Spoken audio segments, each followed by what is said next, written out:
आज है 3 अप्रैल। चलिए आज की करंट अफेयर पर बात कर लेते हैं। तो पहला प्रश्न ये है कि शिकायतों का 21 दिनों के अंदर समाधान सुनिश्चित करने के लिए निम्नलिखित में से किस संस्थान द्वारा स्कोर्स 2.0 प्लेटफॉर्म लॉन्च किया गया है। ऑप्शन है आरबीआई, दूसरा है सुप्रीम कोर्ट, तीसरा है सेबी और चौथा है निर्वाचन आयोग। तो इसका जो सही उत्तर है वो है सी यानी कि सेबी।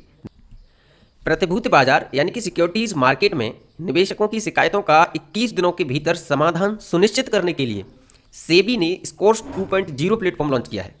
वैसे तो मैं मान के चलता हूँ कि सिक्योरिटीज़ के बारे में आप लोगों को जानकारी होगी, लेकिन फिर भी मैं इसका मोटा मोटा अनुमान आपको बता देता हूँ। जैसे सिक्योरिटीज़ को अगर देखा जाए तो स्टॉक्स स्टॉक्स इसके अलावा बॉन्ड्स बॉन्ड्स म्यूचुअल फंड्स इसके अलावा हेज फंड्स एटसेट्रा। ठीक है, अब इनके एग्जांपल्स मैंने आपको बता दिए हैं। इनके बारे में मुझे लगता है आप लोगों को पता ही होना चाहिए, क्योंकि बहुत ज़्यादा बेसिक पर हम जा नहीं सकते, क्योंकि करंट की क्लास है ये। लेकिन मोटे तौर पर हम इतना जरूर समझ सकते हैं कि जो सिक्योरिटीज़ होती हैं वो 3 टाइप की होती हैं। ठीक है, जैसे अगर देखा जाए तो एक होती है इक्विटी सिक्योरिटी, इक्विटी, दूसरी होती है डेट सिक्योरिटी और तीसरी होती है हाइब्रिड सिक्योरिटी। ठीक है, इक्विटी सिक्योरिटी बताया क्या होता है। इक्विटी सिक्योरिटी में ये होता है कि अगर किसी व्यक्ति ने किसी भी कंपनी की इक्विटी सिक्योरिटी ली है तो इसका मतलब ये है कि अगर कंपनी 10% के लॉस में जाती है तो पॉसिबिलिटीज है कि इस व्यक्ति पर 10% का लॉस होगा, यानी इस व्यक्ति को भी 10% का जो लॉस होगा वो सहन करना पड़ेगा। लेकिन अगर कंपनी मान के चलिए 3500% के फायदे में जाती है तो इसका मतलब ये है कि इस व्यक्ति को 3500% का बेनिफिट मिलेगा।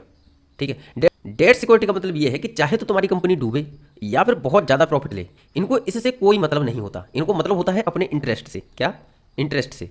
ये क्या होते हैं कि जो सिक्योरिटीज़ लेते हैं उस पर एक इंटरेस्ट चाहिए होता है इन्हें, वो इंटरेस्ट कंपनी पे करती रहेगी समय समय पर। इन्हें केवल उसी से मतलब है, ना तो ये बहुत ज़्यादा बेनिफिट ले सकते और ना ही ये घाटे में जाएंगे। ठीक है, और जो हाइब्रिड सिक्योरिटीज़ होती हैं ये कुछ शर्तों के साथ होती हैं कि भाई मान के चलो तुम्हारी कंपनी 4000% का लाभ ले लेती है, यानी कि 4000% का तुम्हारी कंपनी लाभ ले लेती है, तो क्या करेंगे ये कि कुछ शर्तों के साथ में ये कह देंगे भाई 4000% का अगर लाभ लेती है तो हमें कम से कम इसमें से 20% चाहिए।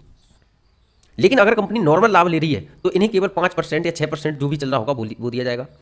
लेकिन जो हाइब्रिड सिक्योरिटीज़ होती हैं ये दोहरे मानदंडों के साथ होती हैं। जैसे मान के चलिए दो स्थिति देख लेते हैं कि मान के चलिए कंपनी को लॉस हो गया। अब क्या होगा? अब ये होगा कि इनको जो इंटरेस्ट मिलता है इनकी सिक्योरिटी पर वो मिलेगा। ठीक है, लेकिन इंटरेस्ट की सीमा एक निर्धारित होती है। मान के चलिए 5% है तो 5% इनको इंटरेस्ट मिलेगा। लेकिन मान के चलिए कि कंपनी प्रॉफिट में आ गई और प्रॉफिट भी इनको ठीक ठाक हो गया। अगर नॉर्मल प्रॉफिट हुआ है तो इनको 5% का इंटरेस्ट ही मिलता रहेगा। लेकिन प्रॉफिट बहुत अच्छा हो गया है तो इनको 5 की बजाय 6%, 7% या 8%, या फिर ऐसा भी हो सकता है कि कंपनी अगर बहुत बड़ा प्रॉफिट लेती है तो इनको जिस हिसाब से कंपनी ने प्रॉफिट लिया है उसी हिसाब से इनको प्रॉफिट दे दिया जाए। ये कुछ शर्तें होती हैं। हाइब्रिड सिक्योरिटी में कोई एक मानदंड नहीं होता, ये डिपेंड करता है कि कंपनी ने किस तरीके की सिक्योरिटी जारी की है और निवेशक जो उसमें निवेश कर रहा है वो किस तरह की सिक्योरिटीज पर सहमत हुआ है। ठीक है, अब बढ़ते हैं अगले प्रश्न की ओर। लेकिन उससे पहले हम जान लेते हैं कि सेबी के बारे में थोड़ा सा जान लेते हैं कि सेबी भारत में सिक्योरिटीज और कमोडिटी बाजार के लिए एक नियामक संस्था है। ठीक है, इसकी स्थापना 12 अप्रैल 1988 को एक कार्यकारी निकाय यानी कि एग्जीक्यूटिव बॉडी के रूप में हुई थी और सेबी एक्ट 1992 के माध्यम से 30 जनवरी 1992 को इसे वैधानिक यानी कि स्टैच्यूटरी शक्तियां दे दी गई थी। ठीक है, अब इनके बारे में देख लीजिए। अभी जो वर्तमान में सेबी की जो अध्यक्ष हैं वो माधवीपुरी हैं। इसके साथ साथ आपको ये 2022 से हैं अध्यक्ष। ठीक है, इसके साथ साथ आपको ये भी याद रखना है कि जो माधवीपुरी हैं वो सेबी की पहली महिला अध्यक्ष हैं। ठीक है, अब चलते हैं अगले प्रश्न की ओर।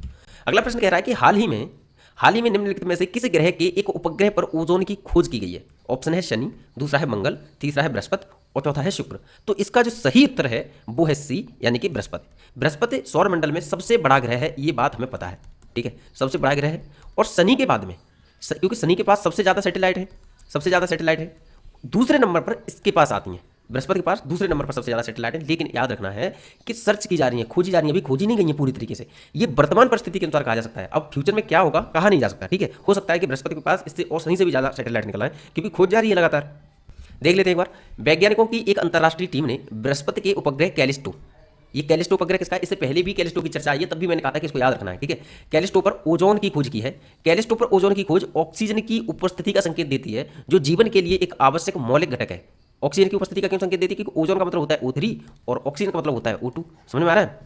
अब इसके उपग्रह और देख लीजिए कि भाई बृहस्पति के कौन कौन से उपग्रह हैं। तो देखिए, मोटे तौर पर देखा जाए तो गैनीमीड, कैलिस्टो, आयो और यूरोपा, ये ऐसे उपग्रह हैं जो एग्जाम में कभी ना कभी आए हुए हैं। ठीक है, इसलिए ये महत्वपूर्ण है। ऐसे तो बृहस्पति के बहुत ज़्यादा उपग्रह हैं। पहले मान के चलिए 79 थे, उसके बाद में सर्च और हुई और उसके बाद अभी 90 से ज़्यादा हो चुके हैं, 90 प्लस हो चुके हैं, 93 है और भी ज़्यादा, और लगातार खोज जारी है।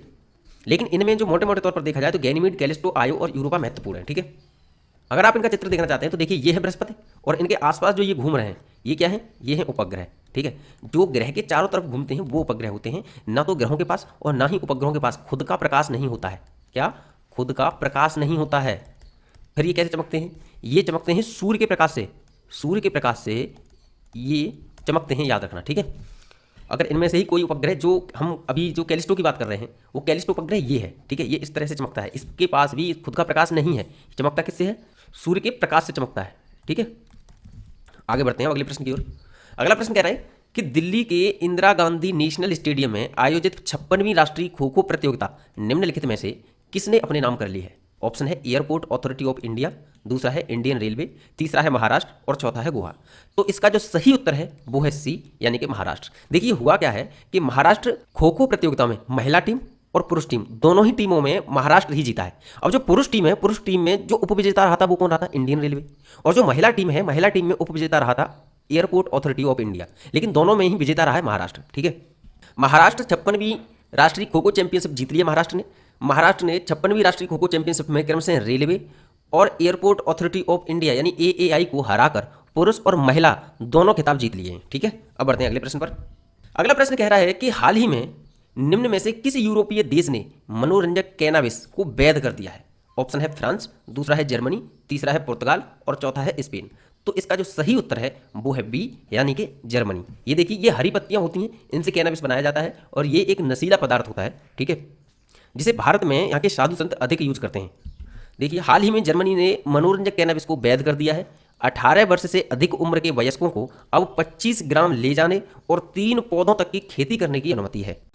ठीक है, अगर आप जर्मनी को देखना चाहें तो देखिए ये क्या है, ये है यूरोप, जैसे कि ये पुर्तगाल है, ये स्पेन है, ये फ्रांस है और ये जर्मनी है। ठीक है, ये याद रखनी है लोकेशन आपको। जर्मनी की जो राजधानी है वो राजधानी क्या है? बर्लिन। क्या है? बर्लिन। आगे बढ़ते हैं अगले प्रश्न की ओर। अगला प्रश्न कह रहा है कि हाल ही में निम्नलिखित में से किस शहर में सूफीवाद पर राष्ट्रीय सम्मेलन का आयोजन किया गया है? ऑप्शन है गांधीनगर, दूसरा है जबलपुर, तीसरा है शिमला और चौथा है श्रीनगर। तो इसका जो सही उत्तर है वो है डी, यानी कि श्रीनगर। तो इसके साथ साथ अब हम सूफी मत के बेसिक को समझ लेते हैं थोड़ा सा। ठीक है, तो प्रश्न ये है कि भाई सूफी शब्द आया कहाँ से है? तो इसके दो मत हैं। ठीक है, पहला है कि सूफ शब्द से आया है और दूसरा है कि सफ़ा शब्द से आया है। याद रखना ये दोनों ही अरबी के शब्द हैं। सूफ का मतलब ये है कि वे लोग जो ऊन से बने हुए कपड़े पहनते हैं। याद रखना सूफी लोग भी ऊन से बने हुए कपड़े ही पहनते हैं। और जो सफ़ा शब्द है इसका मतलब ये है कि शुद्धता, ये भी अरबी का शब्द है और सूफ भी अरबी का शब्द है, शुद्धता। सफ़ा का मतलब शुद्धता। इसके साथ ही इसके विकास को और समझ लेते हैं कि इसके विकास के लगभग मोटे तौर पर 3 चरण बताए जाते हैं। 3 चरण बताए जाते हैं इसके विकास के। वो क्या क्या है? पहला चरण है जिसको खानकाह कहा जाता है, जो 10वीं शताब्दी में शुरू हुआ था। ये तब शुरू हुआ था जब सूफी मत शुरू हुआ था। ठीक है, सूफी मत भी इसी समय शुरू हुआ है। इस काल को स्वर्ण रहस्यवाद कहा गया है। ठीक है, जो इसका दूसरा चरण है इसको तारिका कहा गया है, जो 11 से 14वीं शताब्दी में शुरू हुआ है, जब सूफीवाद को एक संस्थागत बनाया जा रहा था, यानी कि एक मत बनाया जा रहा था और परंपराओं और प्रतीकों को इसमें जोड़ा जा रहा था। ठीक है, ये इसका दूसरा चरण था, तारिका कहा जाता है। और जो तीसरा चरण है उसको तारिफा कहा जाता है, जब सूफीज़म अपने चरम अवस्था पर था। ये 15वीं शताब्दी में शुरू हुआ और इस स्तर पर सूफीवाद एक लोकप्रिय आंदोलन बन गया। ठीक है, सूफीवाद को मानने वाले 2 भागों में विभाजित किए जाते हैं लोग, एक होता है बासरा और एक होता है बेसरा। बासरा का मतलब वो है कि जो इस्लामी कानूनों का पालन करते थे, बासरा यानी कि शरा के साथ में, और बेसरा यानी कि शरा से अलग जो अधिक उदार थे, जो कानूनी या कट्टर इस्लामी कानूनों का पालन नहीं करते थे, वो थे बेसरा। इसीलिए ये जो बेसरा हैं इन्हें मस्त कलंदर भी कहा जाता है। क्या कहा जाता है? मस्त कलंदर।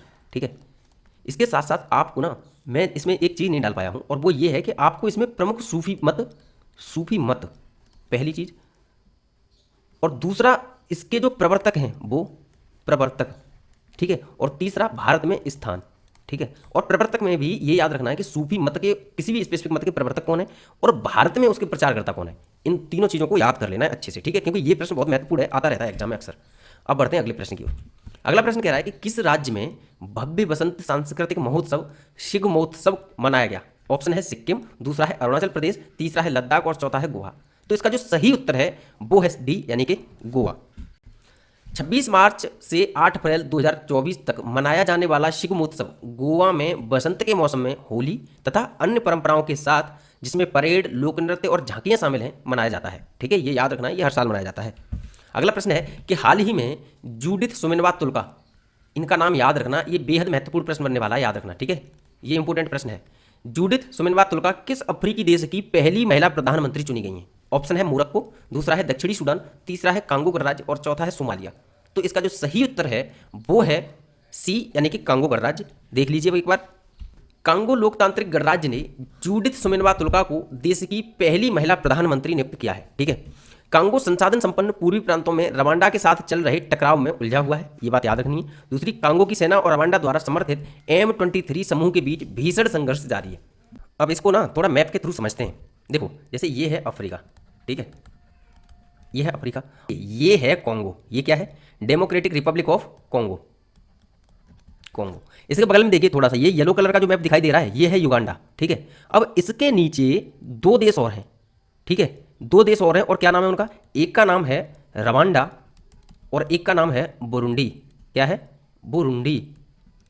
अब मामला इस रवांडा से है। इस रवांडा का ना बहुत पुराना इतिहास है और बहुत ही ज़्यादा खतरनाक इतिहास है। यहाँ पर क्या है कि बहुत ही ज़्यादा बड़े स्तर पर जेनोसाइड हुआ है। ठीक है, जैसे कि ये देखा जाए, ये है रवांडा, यहाँ पर बहुत ज़्यादा जेनोसाइड हुआ है। यहाँ पर दो जाति समूह हैं जिनकी आपस में बहुत ज़्यादा कट्टर दुश्मनी रही है और हथियारों से एक दूसरे पर हमला भी करते रहे। ठीक है, तो अब इनमें से जो M23 ग्रुप है, जो कि किसके द्वारा प्रायोजित है? वो रवांडा के द्वारा उसको सपोर्ट किया जाता है। वो यहाँ से रवांडा से हटके इस क्षेत्र में आ गया है, और यहाँ पर ये क्या है कि कॉन्गो के ना यहाँ पर कुछ ऐसे क्षेत्र हैं जहाँ पर खनिज मिलता है, उन पर इसने M23 ग्रुप ने कब्जा कर लिया है। रवांडा अपने फायदे देख रहा है और इसके लिए वो क्या कर रहा है कि कॉन्गो को कमजोर कर रहा है।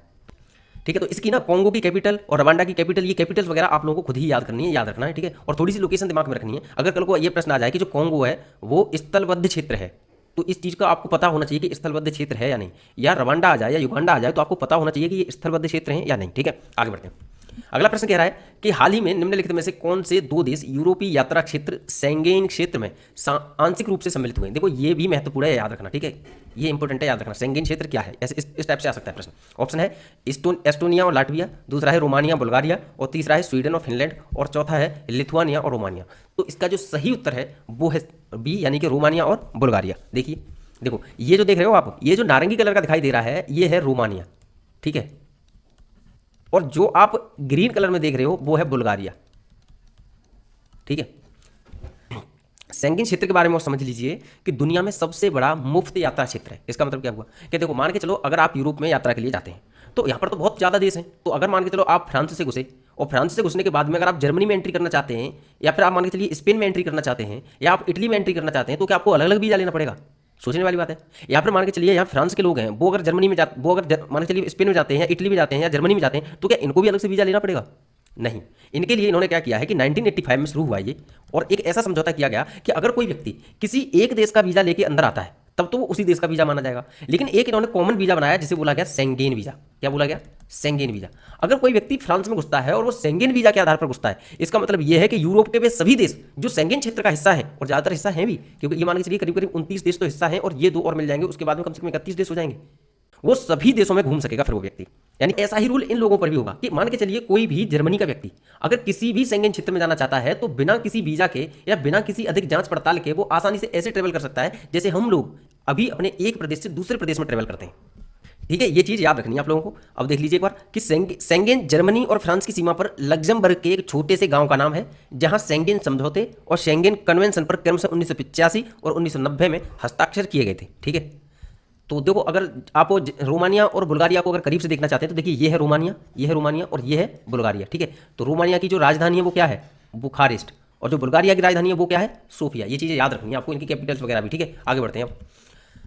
अब है वन लाइनर में देख लीजिए कि नोवाक जोकोविच एटीपी रैंकिंग इतिहास में सबसे उम्रदराज नंबर 1 खिलाड़ी बन गए हैं। उन्होंने 36 साल की उम्र में फेडरर का रिकॉर्ड तोड़ी उपलब्धि हासिल की है। ये दूसरा देखिए, जयश्री दास वर्मा को वर्ष 2024-25 के लिए फिक्की महिला संगठन यानी कि FLO के 41वें अध्यक्ष के रूप में नियुक्त किया गया है। ठीक है, ये याद रखिएगा, ये इंपॉर्टेंट हो सकता है। अगला है HAL यानी कि हिंदुस्तान एरोनॉटिक लिमिटेड ने 2 डोर्नियर 228 विमान गुयाना पहुंचाए। ठीक है, ये जो गुयाना है ना, इसकी एक बार आप लोकेशन देख लेना। ठीक है, लोकेशन देख लेना, साउथ अमेरिका में है ये। ठीक है, क्योंकि ये इंपॉर्टेंट है इस बार के लिए। ठीक है, दूसरी चीज़ ये देखिए कि वित्त वर्ष 2023-24 में भारत का रक्षा निर्यात रिकॉर्ड 21,000 करोड़ तक पहुंच गया है, जो पिछले वर्ष की तुलना में 32% से अधिक की महत्वपूर्ण वृद्धि है। ठीक है, तो देखो इसमें ना आपको ये वाला जो फैक्ट है ना 21,000 करोड़, ये याद रखना है। ठीक है, तो कल का प्रश्न देख लीजिए। कल का प्रश्न था कि निम्नलिखित में से किस अमेरिकी राज्य ने नाबालिगों को सोशल मीडिया प्लेटफॉर्म अकाउंट रखने से प्रतिबंधित कर दिया है? ऑप्शन है टेक्सास, दूसरा है कैलिफोर्निया, तीसरा है फ्लोरिडा और चौथा है हवाई। तो इसका जो सही उत्तर है वो है सी, यानी कि फ्लोरिडा। फ्लोरिडा की लोकेशन आप लोगों को पता होनी चाहिए। जैसे कि ये नॉर्थ अमेरिका है, मान के चलिए ये नॉर्थ अमेरिका है, तो ये जो है ना ये मैक्सिको की खाड़ी है, तो ये वाला जो रीजन है ये है फ्लोरिडा। ठीक है, फ्लोरिडा। आज का जो प्रश्न है वो ये है कि केंद्रीय कृषि एवं किसान कल्याण तथा जनजातीय कार्य मंत्री श्री अर्जुन मुंडा ने पूर्वी भारत की पहली अत्याधुनिक हनी टेस्टिंग लैब का शिलान्यास किस राज्य में किया है? ठीक है, इस प्रश्न को हम करा चुके हैं, हालांकि कराया है कम से कम 10 से 15 दिन पहले। ऑप्शन है उड़ीसा, दूसरा है झारखंड, तीसरा है छत्तीसगढ़ और चौथा है पश्चिम बंगाल। इसका आपको सही उत्तर देना है कमेंट सेक्शन में। और मैं आप लोगों को धन्यवाद देना चाहता हूँ, क्योंकि कुछ लोग ना सिर्फ आंसर देने के लिए कमेंट नहीं करते हैं, बल्कि वो सपोर्ट करने के लिए कमेंट कर रहे हैं। तो थैंक यू सो मच आप लोगों को।